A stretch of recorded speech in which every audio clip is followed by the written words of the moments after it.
So thank you all again for joining this webinar on what you need to know about Amazon communication guidelines. So for anyone who may not have talked with me before, my name is Rachel Hoover. I'm the Customer Education Manager here at Ecom Engine. And that means that I try to make it as easy as possible for you to get set up and use our tools, including FeedbackFive. And that should make it much easier and quicker to run your business so you can focus on the things that are more important. That's my goal.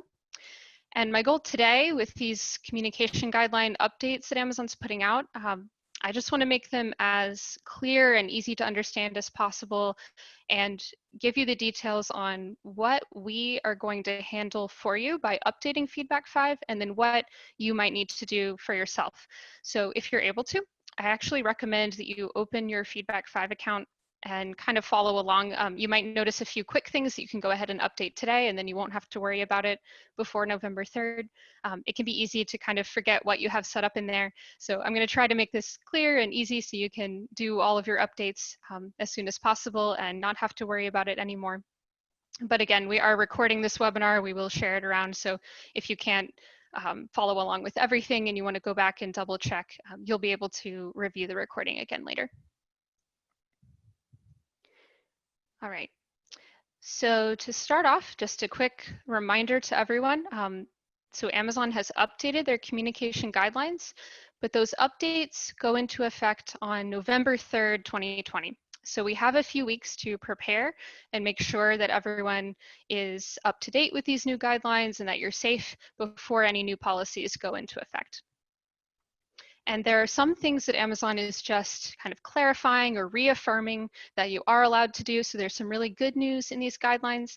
And then there are also some action items. So some updates that you probably will need to make to your templates in FeedbackFive and some things that FeedbackFive is also going to change to do for you. So first, let's go touch on some of those good news items. So Amazon has restated and made it very, very clear that you can send emails, you can send messages to your customers, and they kind of split the messages into a couple different groups. So they talk about just permitted messages, which are things like replying to a customer question or maybe arranging delivery of a large package, things like that are always allowed. And then also proactive permitted messages, which is the type of thing you might be sending with FeedbackFive. So anything you send to a customer that's not a response to their question would fall under proactive permitted messages. And Amazon's clarifying that you can still send those, and you can send them via email. You can use just directly in Seller Central the templates that they have, the request a review button, or third-party applications from the application store. So FeedbackFive is in Amazon's App Store. We are in Amazon's, they're aware of us. They know what we do. So if you have signed up with FeedbackFive, that is still completely okay. And in fact, the way that FeedbackFive sends emails is either through the request a review system or through email, through buyer seller messaging. And both of those are also allowed no matter what way you choose to trigger them. So Amazon's just clarifying that you can still do all those things. And in their list of reasons why you can send a proactive permitted message, they give a long list of reasons that I couldn't quite fit on the slide here, but one of them is requesting product review and or seller feedback. So you are still allowed to send proactive messages, and you are allowed to send them to request review and seller feedback, as well as other things like invoices, product instructions, etc., which we'll talk about soon. So that's some good news, just Amazon reiterating and clarifying that there's nothing to be concerned about there. And then there will also be some action items. I'm not calling it bad news. I think these are just things we'll need to be aware of and possibly update. So firstly, if you are using the official Amazon template, which you see on the right side of the screen right now, you don't need to take any action. You don't need to worry about being compliant. If this is the only template that you're sending with FeedbackFive, it's already completely compliant with all existing policies and all the updated policies that are going into effect on November 3rd. So Amazon has created that message. It's already set up to follow all of their guidelines, so you won't need to do anything if that's the only template that you're sending. But if you are sending any other templates, so any wizard or custom templates through FeedbackFive, or even anything that you're sending outside FeedbackFive, you will want to go and look at those again and just make sure that they're up to date before November 3rd, so that you don't run into either buyer-seller messaging restrictions or potentially even account suspension, depending on what kind of violation that you might accidentally be doing. So some of the things that are changing, like I said, we're going to update for you. We're going to tweak FeedbackFive so that it follows some of those more technical policies. And then some things we're not able to do automatically for everyone in the system. So you'll want to update those before November 3rd to make sure you're safe. And then some of the policies that Amazon has put out in these guidelines are actually already not allowed. So already true, even before November 3rd, you should really be updating those as soon as possible if you're already accidentally in violation of an existing policy. So I'm going to try to point those out kind of as we go through so that you know what to prioritize, and you'll be able to change those things as quick as possible in case you're accidentally doing something that's already not allowed. So with that, let's go into a few things that Amazon says every proactive permitted message must have. So firstly, it has to be sent within 30 days of order completion. That's something that we're going to update FeedbackFive to handle, so you won't need to worry about that one. Order completion means order delivery, basically. So we'll make sure that no messages are being sent out too late after delivery. They do need to include the 17-digit order ID, which you have a shortcut tag that you can purposely insert the order number in FeedbackFive templates, but we will also update FeedbackFive just to make sure that every email has that, even if you didn't purposely include it. So you don't need to worry about that one either. And thirdly, content must be in the buyer's language of preference. And it seems like we've already had quite a few questions on this one, so I wanted to kind of dive into how we're going to handle that for you a little bit. So first, as just a basic minimum, we will make sure to exclude buyers who prefer a non-default language for their marketplace from buyer-seller messaging requests. So I'll unpack that a little bit because I know it's kind of complicated. So basically, if you're selling in Amazon.com, for example, the default language for that marketplace is English. And so we're assuming that probably your templates for that marketplace are set up in English. That's how our default works, and that just makes sense. But a buyer who's purchasing through Amazon.com can go into their Amazon settings and say that their language of preference is Spanish, for example. So even though the default for that marketplace is English, the buyer may have chosen Spanish. Amazon is saying you may not send a message in English to a buyer who prefers Spanish. So to handle that, initially, just to keep all of our sellers safe, we will at least be excluding buyers who chose Spanish from your Amazon.com marketplace in FeedbackFive, just to make sure that you're not accidentally sending a message in English to that buyer. But we're only going to do that for buyer-seller messaging requests, not for the official Amazon template, because that one gets translated automatically by Amazon. So there's no need to exclude those customers. They're already going to get it in their language of preference. So that's how that will work. But we also plan to add an ability for you to set up translations and actually send translated templates to those buyers who selected a language that's not the default for that marketplace. So initially, you'll be following all policies once we set it up to just exclude those buyers. But then to make sure that you still get to have a chance to communicate with those customers, we do plan to add additional functionality. We don't have all the details or the timeline exactly on that yet, but it'll be coming as soon as possible, and we'll keep you all up to date on that. Next, we will need to go into some things that are not allowed, which is not as much fun, but it's definitely very important. So firstly, Amazon says that order or shipping confirmations are not allowed. This has actually been true for a while. Amazon says that they send their own order confirmation email and shipment notifications. So if you are sending anything like that yourself, you're just doubling up, and it's really too many emails for the buyer to receive, and maybe they're going to get upset and maybe unsubscribe.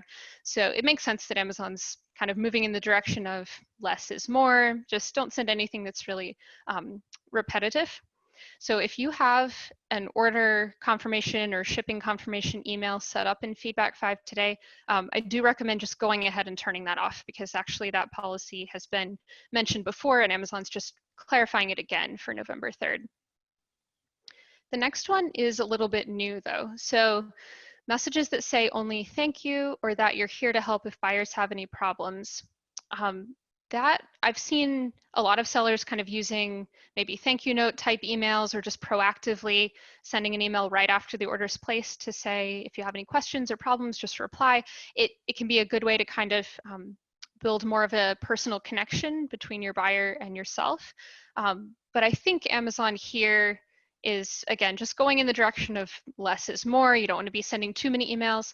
Every email that you send should really be offering a specific necessary bit of value of some kind to your customer, or you are allowed to ask for reviews and feedback still. But I think just other types of messages that are less necessary, Amazon's kind of going away from. That's the pattern that I'm seeing in a lot of these policies. So if you currently have a thank you note email set up, or one that just kind of says, we're here to help, respond, maybe trying to weed out those buyers who weren't so happy before the review request or something like that, go ahead and turn those off before November 3rd. Next, marketing or promotional messaging, including coupons. Marketing and promotional messaging has also not been allowed for a long time. I'm not sure if I had seen specifically the mention of coupons before, but I think Amazon's just making it very clear that even if you work in a coupon kind of in with your other messages that are allowed, that's also not allowed. So just go through your emails, make sure you clean out anything that's pressuring buyers toward maybe an additional purchase or sending them to buy the same item again. Anything that's not about the current purchase and is trying to encourage them toward another purchase, I would say is probably going to fall under marketing or promotional messaging. So that's also something that you'll want to review and take care of. The next few are all related to product reviews, which is a big, important topic. As I'm sure you're all aware, Amazon's very, very cautious with product reviews. So they're allowing product review requests, as we said, but they are clarifying exactly how you can do that. So number 4, language that either incentivizes or persuades the buyer to submit positive product reviews or seller feedback, including by offering compensation, money, gift cards, etc. They're going through a long list of examples of things that you might be offering in exchange for review, all of which are not allowed. But this has really been pretty much the same for several years. So you're not allowed to use any type of language that pressures a buyer toward only leaving a positive rating. And you're also not allowed to offer anything at all in exchange for review. So even if you ask in kind of a neutral way, but then say, and send us a screenshot of your review, and then we'll donate $1 to your favorite charity. I've seen sellers get really creative with this. None of that is allowed if you're offering anything at all in exchange for review. That's Amazon's going to detect that, and that's one of the ones that I've seen them be very strict about. At minimum, I think they would restrict your messaging. At maximum, they might be suspending your whole account. One other thing to note on that one, they're putting seller feedback in the same category. And in the past, I think they've really focused more on product reviews with this type of policy, but now it seems that seller feedback is also just falling in the same bucket. So anything that you're not allowed to do when asking for a product review, you're also not allowed to do that when asking for seller feedback either. Number 5, language that requests removal or update of an existing product review. You actually don't really have a way to do this in FeedbackFive, because for a long time now we haven't had any way really to connect that review with the specific order or buyer and send out that message automatically. But I included it here because it's in Amazon's policy, it's very important. And if you have found a way to do that manually, that's also very unsafe. So if you're doing something like that, just make sure you're not sending out anything that asks for removal or update of a product review. That is different from seller feedback. So you can still go to the feedback manager in Seller Central and use that to contact the buyer, and you get one chance to ask them to remove their feedback if you've resolved the issue, but that's only for seller feedback. Product reviews for this policy are totally different. And Next, language that requests a product review only if they had a positive experience with the product.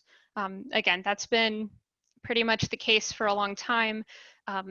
This can get a little bit tricky, so pretty much if you're saying anything like, if you're happy, please leave a review, or if you had any problems, please contact us before leaving a review. Anything that tries to kind of divide buyers into happy or not so happy and send them in different directions, that's not allowed. I think they would say that that's product review manipulation, and again, very, very dangerous ultimately for your account.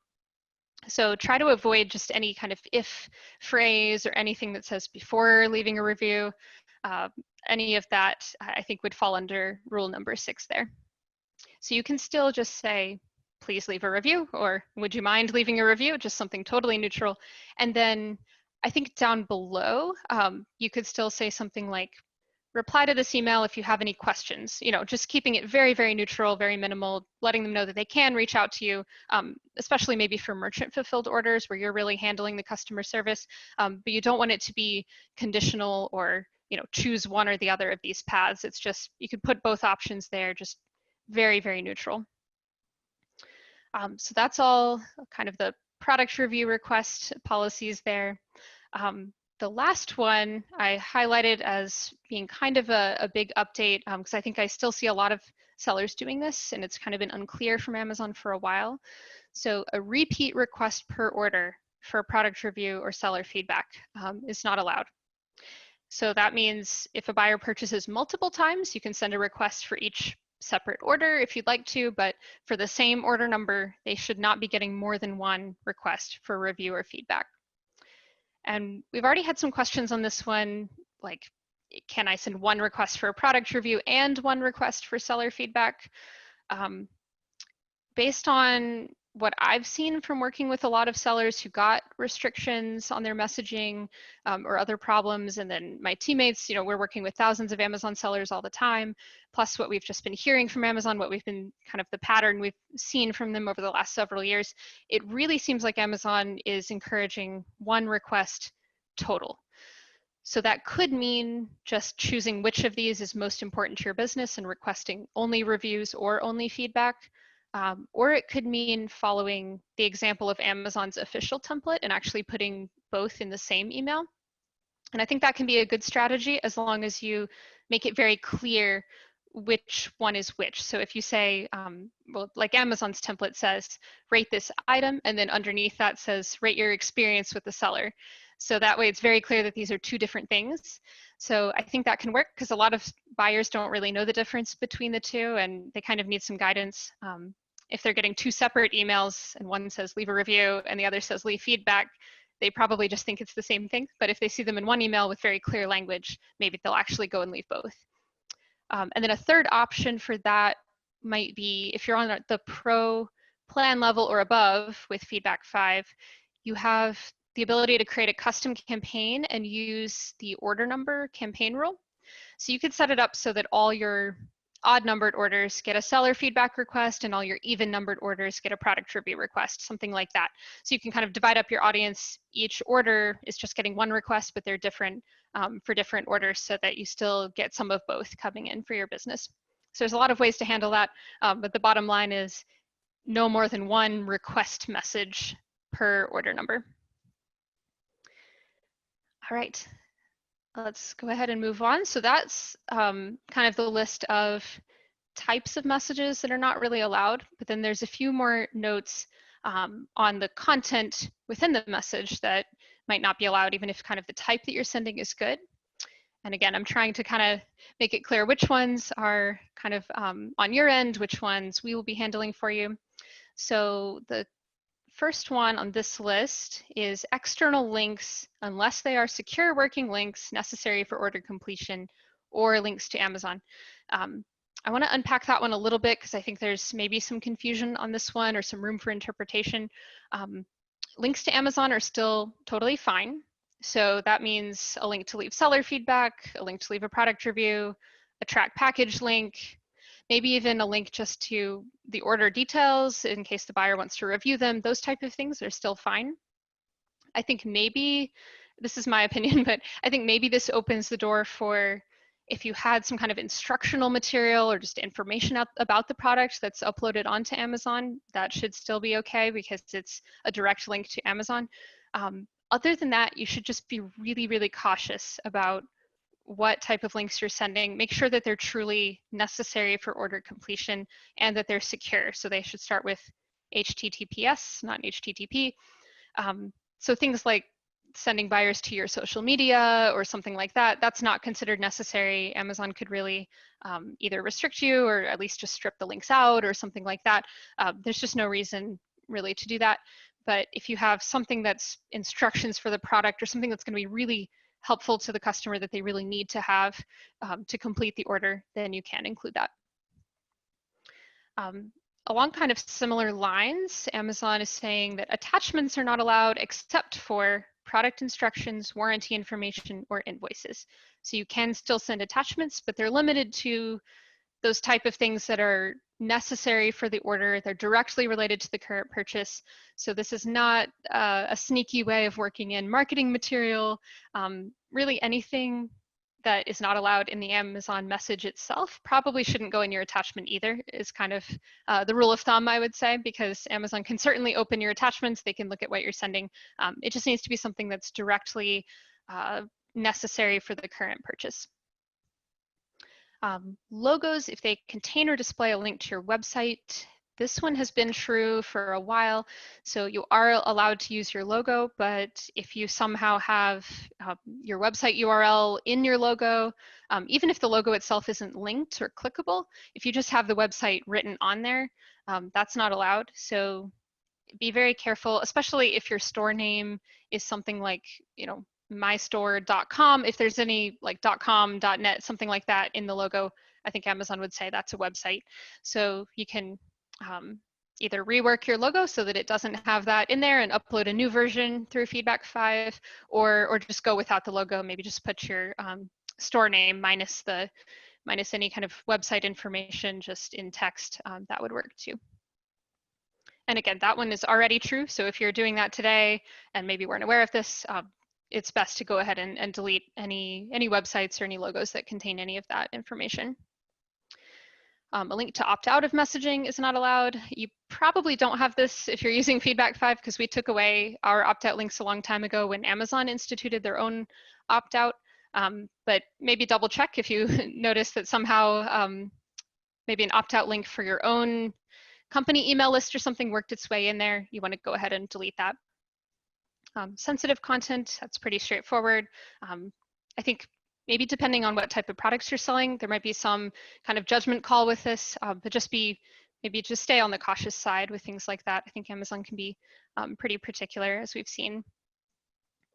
Tracking pixels or images, we're going to handle that one for you, and I'll explain a little bit more about what that means in just a minute.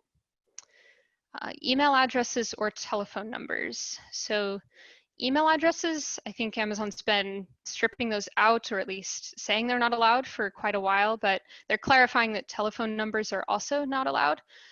So if you want your buyer to be able to get in touch with you, the best way is just to say, reply to this email if you have any questions, because if they respond back to a FeedbackFive email, it just goes through buyer-seller messaging and becomes an incoming message for you.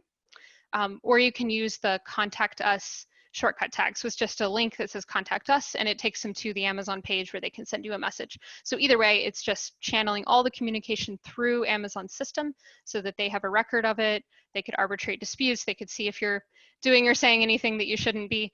So everything should go through there, not through a direct email or a phone number. Number 8 is images of purchased products, as Amazon includes those on your behalf. So you definitely know that FeedbackFive has always included product images in a lot of our suggestions. We have shortcut tags that include the product image automatically, all of that. We will be taking those away. So first, we will just be removing the option to add those into your templates. We are going to go back and do our best to basically find and replace on existing templates and just make sure that none of those product image tags are still included anymore. But this is a good time for you as the seller to also go and check your own templates, because if we just automatically find and replace all the product image tags, we might not make your template look exactly how you want it. So if you want maybe a button that's in a certain color, rather than the product review link with stars or whatever you have now, it's best to go ahead and set that up yourself. So that way you know exactly what your template looks like. We're not accidentally kind of messing up how it looks in any way. So that one's going to be kind of a combined effort. We're going to do everything we can to keep you safe, but it's actually better in the long run if you go ahead and review your own template and just switch out any shortcut tag that currently shows the product image and just put in a different shortcut tag of your choice that doesn't include the product image. So for example, if you're using product review button with image right now, you could switch it out for just product review button, for example. I'm seeing a lot of people raise their hands in Zoom and a lot of questions coming in, so I'm going to pause for a second. I'm not sure. Yeah, we'll be able to take questions at the end. I'll take as many as I can. So if you're raising your hand because of maybe a technical issue, if you're not able to see my slide, or just have confusion about the way Zoom is set up, maybe try to put your question in Q&A and Nikki will look out for it. I don't know, some people might have joined a little bit late, but Zoom creates 2 windows. So if you're just seeing me talking and not the things I'm talking about, you might just need to double click on the video window that you're seeing now, and Zoom will switch it so that you can actually see the slide too. I know that's a common issue sometimes. So, but if there's anything else, just put it in Q&A and either I or Nikki will do our best to answer your question. All right, so that's product images. So that's going to be kind of a joint effort a little bit. And then the last one on this list of content that's not allowed, spelling errors or grammar issues. So I know that can be kind of tricky. You're maybe writing quickly, or if you're writing a template in a language that's not your first language, or there's a lot of kind of nitpicky little things that Amazon may or may not pick up on with this.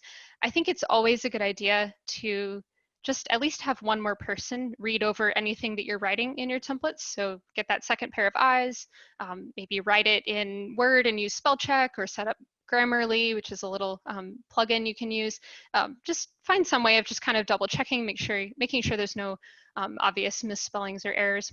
And I think that'll actually be really helpful for just making sure that your customers are able to read your message really easily. It's kind of putting your best foot forward. I think Amazon's just looking for messages in general to be as clean and straightforward and easy to read as possible. All right, so let's move on to what are these tracking pixels or images that you've heard of. So they're basically small invisible images that are inserted in emails that help us track open rates. And unfortunately, we will have to remove these from our emails by November 3rd to keep you safe.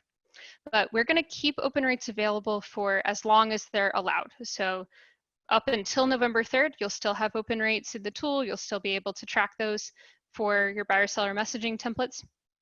So if you want to run an A/B test, maybe try out 2 different subject lines, or just take screenshots maybe of the open rates that you have right now, and keep an eye on how they're doing right now so that you kind of have an idea before they go away.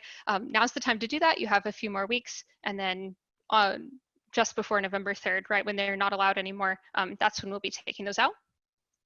But before November 3rd, we are also going to be adding some new analytics to FeedbackFive. And personally, I'm really excited about what we're doing. It's taking a lot of maybe the same information that we've had in the past, but just arranging it in a much more visual, much easier to work with kind of way. And I think it's going to do a lot of good for any sellers who are kind of feeling a little bit in the dark about how well their emails are working, whether or not these messages are really doing what they're supposed to do. So even though open rates will be going away, we will have some new analytics that we're really excited to share with you. So be on the lookout for that, and we'll be announcing that coming up soon. All right, a few more things that are not allowed. I know this is long, guys, so thank you so much for joining and for your patience with all this. But as you know, with Amazon, it's just important to get down in the details sometimes. So Some of these things on this slide are more about the styling of the templates, kind of the look and feel.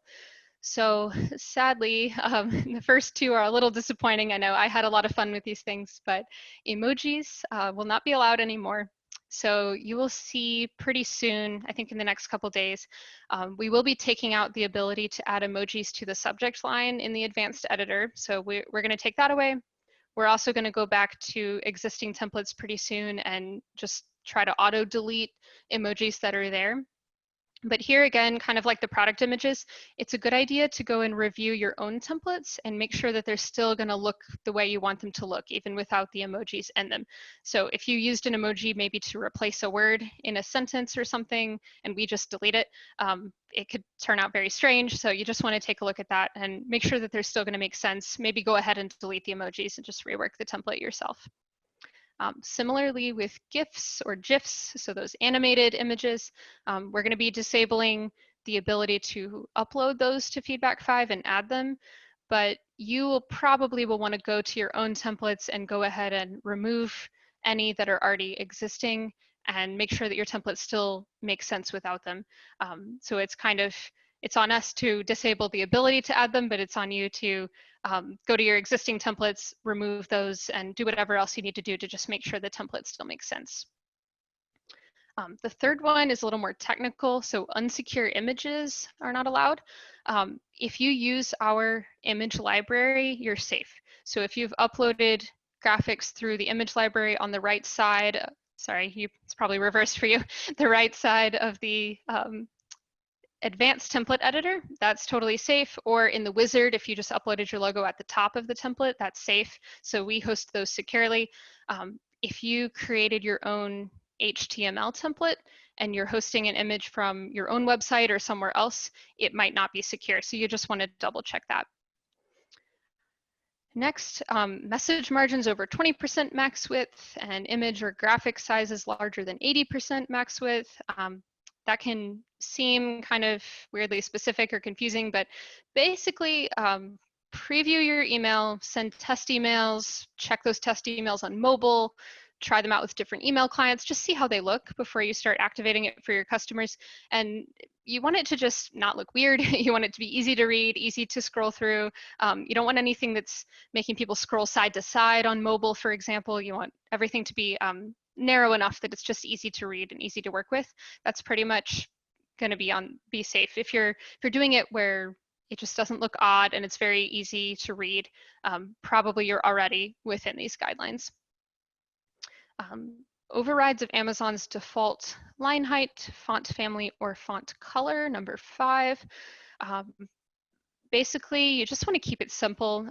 Amazon uses black Arial font for their part of the message. So those parts kind of on the top and bottom of the email when you preview it are the parts that Amazon controls. That's what they use. So we recommend just going with the same thing. And I think we'll be updating our template editor to kind of remove some of the other options that are not so good. But I think now is a good time to go ahead and go into your template now, make sure you don't have any other font colors or any unusual styling, just to make it very simple. Fonts in more than 3 sizes, that's pretty straightforward. Probably it would look pretty strange to have multiple different font sizes, so just keep it simple. You could have maybe one size for the body text and then a slightly bigger size for your store name at the top or something like that. That would be 2 sizes, which is fine, but just you don't want more than 3. Message bodies should not be centered or otherwise override default text alignment settings. Just keep everything aligned left. Usually that's a best practice with email anyway, because again, it's easier to read on mobile. It's just easier on the eyes. It looks very clean. So just keep everything left aligned. And then don't put more than 2 line breaks in a row. So if you're seeing extra gaps between your paragraphs and your emails, that's what Amazon wants to avoid, so just clean those out. All right. A couple more things that I want to touch on just here at the end. We're almost done. You may have read Amazon's actual guidelines and noticed that there were a couple things I skipped because they're a little bit more in depth. So accessibility issues. If you were not quite sure what this means or if it seems really intimidating, don't worry too much. If you are just keeping it simple and following all those other guidelines that we just talked about, so black Arial font, no extra spaces, no images that are too big, no animations, just nothing kind of crazy or difficult to work with, mobile friendly, you're probably already totally fine with the accessibility guidelines, because a lot of them, a lot of the things about just email in general are already kind of limited. So if you're following all the other guidelines, you probably don't need to worry about this one. And then the last one that I wanted to go a little more into is Amazon's not allowing images that do not relate to your brand or company. So we are going to kind of work with you on this one as well. It's going to be kind of a mixture. We're going to remove all our older wizard layouts that use kind of seasonal or themed graphics. So we'll just be taking out those options. We're going to do our best to kind of delete those images from older templates and things like that. But again, it's a good chance for you to go in, and if you used one of those layouts and then customized it in the advanced editor, you'll want to probably go ahead and delete those images, or maybe even just cut and paste the text of your template into a fresh new template and just kind of start fresh, because that'll help you clean up a lot of these other styling things too, and just make sure that you're good to go. So we ask you to kind of take a look at that yourself and make sure that it's updated in a way that looks good, even though we'll be trying to kind of delete all those images from our end as well. But if you added any images that are not part of our layouts and also are not related to your brand, so if you had a funny meme or reaction GIF or something in there, those are not going to be allowed anymore. Again, Amazon just wants things to be clean, simple, professional, easy to read. So go ahead and delete those. I recommend deleting them from the template and then also deleting them out of your image library completely so that you're not accidentally adding them into any future templates. And those, we can't tell automatically the difference between an image that is related to your brand or company versus one that isn't, just if we're trying to do like system-wide cleanup. So that's going to be on your end just to clean those out before November 3rd. So those are all the things that will be updated with these new guidelines. I know it's a lot to go through. So if you're feeling kind of overwhelmed and feeling like, I don't know if I can update all these things, I don't know what I'm still allowed to do, I do want to give you, again, just a little plug for the official Amazon template. I know it might not be the perfect solution for everyone, but we've seen that it does seem to work well. And it's very, very easy to at least turn it on and just try it out. So if you haven't tried it before, you can turn off your existing campaigns and just go into your account and flick on that campaign that's already set up with that official Amazon template. It's already set up so that it won't overlap with your past emails and things like that. So you could just turn that on, maybe try it for a couple weeks, especially when we put out these new analytics. You should be able to see pretty easily if it's working better or worse or about the same than the templates you were sending before. So you can test it out. And in the meantime, if you think you'd rather go back to your existing custom templates, you have some time to kind of tidy those up and make the updates you might need to make. And if you're wondering whether this will work better or worse, or what we've seen as far as the results of this Amazon template, we were curious ourselves. So we did a study of over 1,200 sellers between March and June of this year who turned on the official Amazon request in their FeedbackFive accounts. And on average, they saw about a 41% increase in the number of reviews they were getting per day. So that's a pretty significant boost. Obviously, we can't guarantee that it's going to be the exact same for every account, but it was a really encouraging thing to see, and I think makes it at least worth trying. If you're not really sure how to move forward, you could at least test out that official Amazon request, especially for product reviews. We've just seen really good results with it. All right, that was a lot to cover. I'm going to take some questions for, I think we can go just a few more minutes here. It's 3:12 in Eastern time, so I think I'll go to about 3:20, 3:25. If anyone needs to drop off, of course, I'm not offended, but I'm just going to see how many questions I can take. And again, this has all been recorded. We're going to send out the recording soon, so you can go back and review everything if you missed something.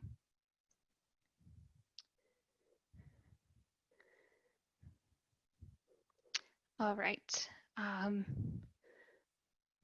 Melanie asks, where can I find if my FeedbackFive has enabled the shipping confirmation emails so I can make sure it's turned off? So that is something that we didn't put in by default. If you set up a campaign and maybe a custom campaign and titled it shipment confirmation or something, or if you just go into the template that's attached to your active campaign and see if it's saying something like your order has shipped and not really anything else, then that would probably count as a shipment confirmation. But if you or anyone else from your company never actually set it up, then it's not in there. Our defaults are only seller feedback request, product review request, or that official Amazon request that contains both.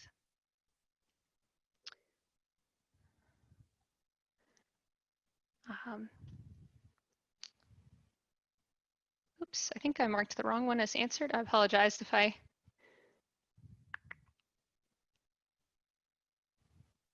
Okay, sorry. Melanie had two questions. So you also asked, where can I check if we send images with links to the products so I can make sure it's off? If you go to your hover over emails, click on campaigns, and then whatever campaigns are active, you just want to click on the templates for those campaigns and preview them. And if you see kind of an example like box image, that's where the product image would go. And that would be what you want to replace. So some of the tags that fill in product images are like product review image with stars or product review button with image. You want to just look out for those and make sure to remove them. And again, we are going to kind of replace all of those ourselves, so you don't need to stress too much. We're going to at least make sure that you're not sending out anything that's non-compliant by November 3rd, but to make sure that your templates look how you want them to look, you may want to go ahead and replace those. Thank you for those questions.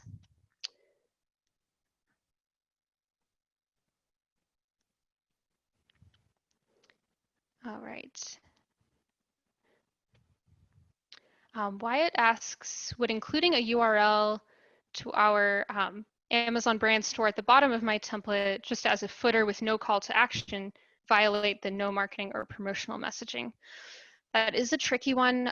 In the past, I've seen Amazon's policy page specifically say that you cannot include a storefront link, and then I think maybe they've change that language or don't specifically say that anymore. So I would say it's a little bit ambiguous, but to be on the safe side, I would definitely say to take it out. I think they're looking for anything that kind of encourages an additional purchase, and that would be the reason, I think, for including your storefront link.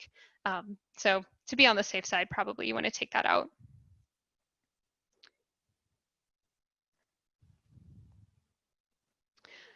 Jacqueline asks, can we include a thank you and contact buyer inside an instructional video mail? I think that should be fine as long as the instructional video that you're sending is necessary for the order, if it's going to be really helpful to the customer, and then you're also saying like, thank you for your purchase. Let us know if you have any questions. That should be totally fine because the main purpose of the email is to provide product instructions. So that's what I would say on that one.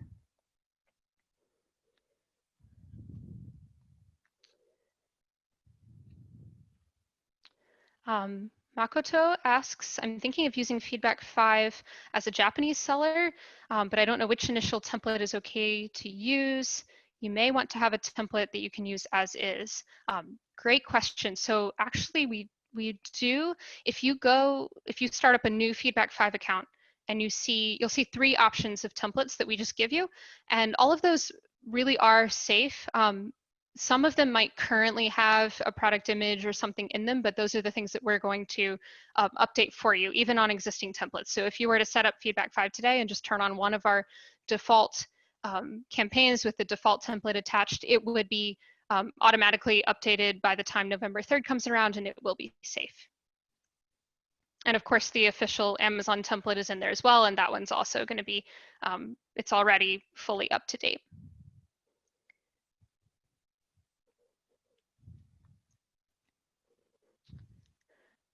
All right, there's going to be probably way too many. I'm sorry if I'm skipping your question. Do feel free to reach out to us afterward too. I think we'll try to follow up with some of you ourselves, and then if you still have a question later, do make sure to just reach out to us. I'm going to get to as many as I can here.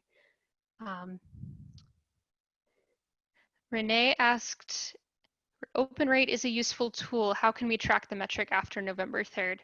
Unfortunately, there just won't be a way to track open rates after November 3rd because Amazon is just removing our ability to send the pixels that would track whether or not the buyer opened the email. If we continued sending out those pixels in your FeedbackFive messages, then you would probably get in trouble for it because Amazon sees that you're responsible for whatever you're sending. So that's why we're removing it. We don't want to put anyone in danger. So that is going to go away. But we will have some other kind of charts and graphs where you can more easily see whether product reviews or feedback or both are kind of increasing as your messages go out and things like that. So we will have some other analytics to kind of try to give you as much information as possible.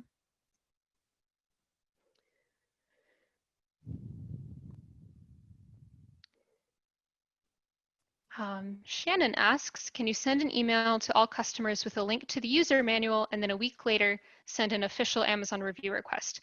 I believe so, yes. So Amazon has not said you have a maximum of one chance to proactively contact the buyer. They've just said you cannot send more than one request. And from what I've seen, if you're sending just a single email through buyer seller messaging and then also sending the official Amazon request, as long as those are not both requests, that seems to be totally fine. So if you're sending an email that gives the buyer the user manual and then you're sending only one request and you're doing that with the official review request so that you know it's completely safe, that sounds like a very good strategy to kind of give the buyers the information they need and then also ask for a review. So great question. Thank you for that.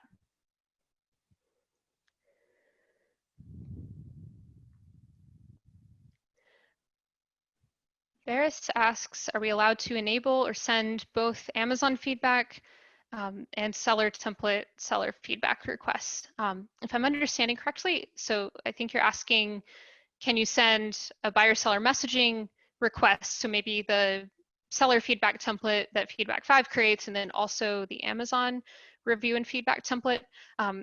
No, so that would be two requests for the same order, and Amazon's definitely making it clear that that's not allowed. So you have to just choose one or the other for all your orders, whether they're going to get just a custom feedback template from you or the official Amazon feedback template.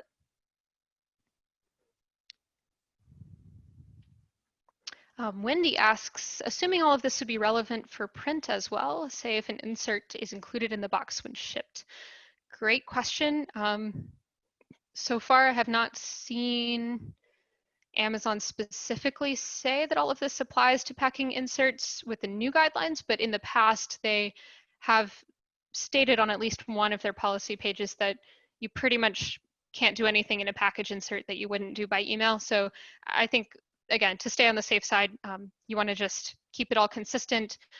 Definitely, you are not allowed to offer a reward in exchange for a product review or something like that on a package insert, because Amazon will be able to place test orders or look at your inserts and find that out. So you want to be really, really cautious on that. And I would say even like marketing material or sending them to purchase on a non-Amazon website or anything like that, I think it all most likely applies to packing inserts as well, even if Amazon hasn't quite said so as explicitly.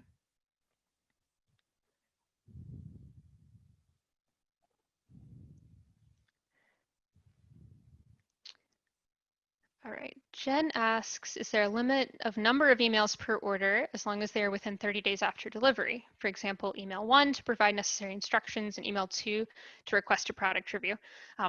So again, I guess I kind of touched on this before, but Amazon hasn't said specifically a maximum number of emails per order. They've just said only one request.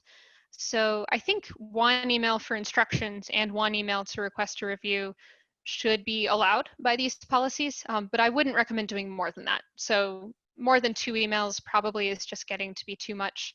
And it's hard to think of more than 2 distinct reasons maybe to send an email.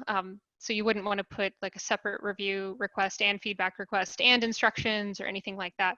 But yeah, just one to offer information and then one to request review or feedback, or both should be fine.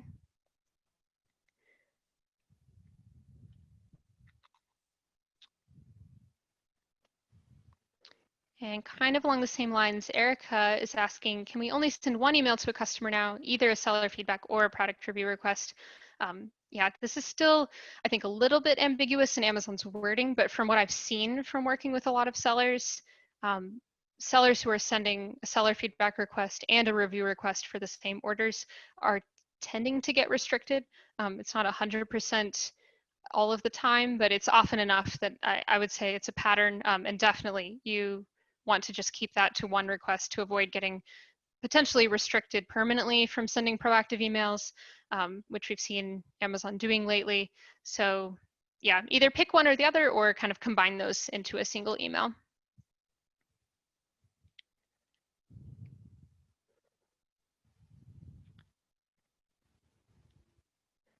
Okay, still seeing questions coming in.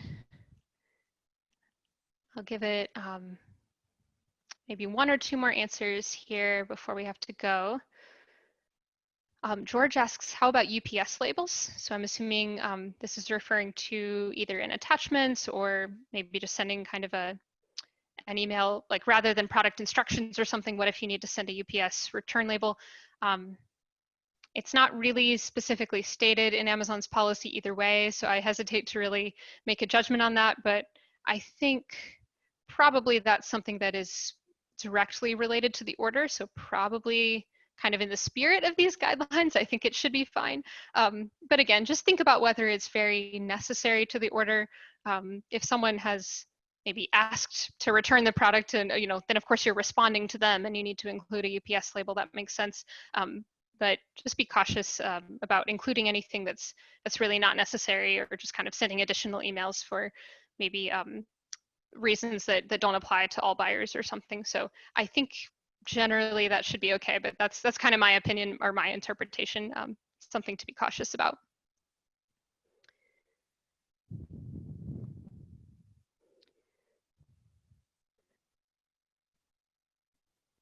All right.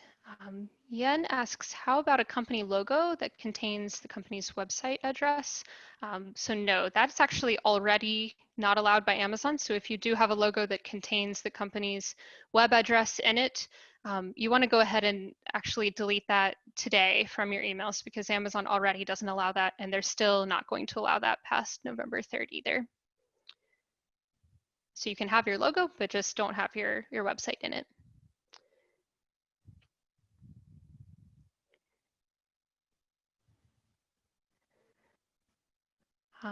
Okay, Barb has a really interesting question about if you have instructions, basically, do they have to mention only the product that the customer ordered, or can you sort of compile the instructions for lots of different products into the same PDF, or would that be mistaken for marketing material?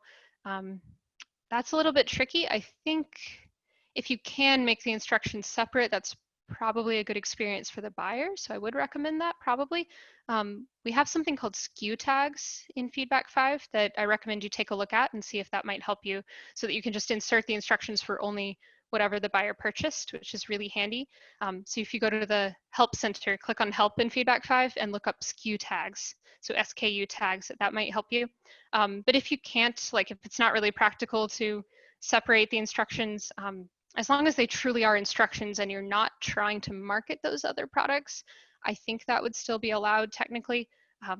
You just want to be careful of the buyer experience too. If it's this big long document and they have to scroll all through it to find the item that they want, or if you just have, I think you're saying you just have 2 or 3 items, so maybe it would be fine to put them all together. That's kind of one of those gray areas where maybe it's ideal to probably separate them out, but that's kind of my gut feeling.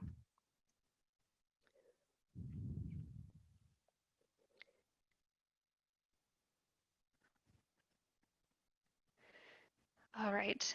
I think some of the others that I'm seeing are pretty similar to ones that I've answered.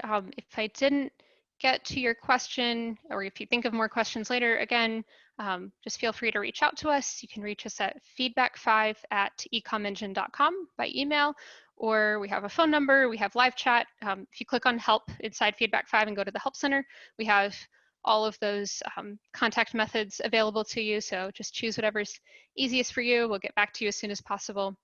And again, we will be sending out the recording. So if you want to listen to it again, share it around, go through it and pause and update your account as you go, I think that's a really good idea. So that'll be coming soon.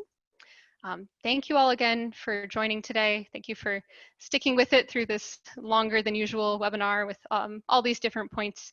I'm so glad to see that everyone is really committed to getting up to date and following the guidelines, because I think that's really important. So thank you for joining and for all your questions, and I may be talking to some of you soon. Have a good rest of your day, everyone.